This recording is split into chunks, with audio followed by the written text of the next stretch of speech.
Hey guys, welcome back. This is how to fix Mitsubishi AC error code E1. So guys, E1 usually means a communication error between the remote controller and indoor unit. So first one is turn off the unit from the beaker for at least 5 minutes, then turn it back on and just simply restart the system. Another one is check remote wiring. So this is for wired controllers only. So just simply check for any loose or damaged wires and tighten the connection or replace the cable if needed.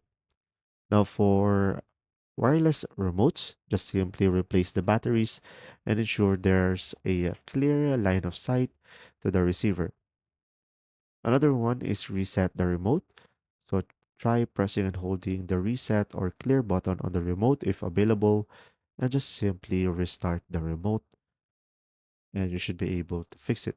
Now, if any of these doesn't work, just simply contact a support or technician for this to be working. There you go, see ya.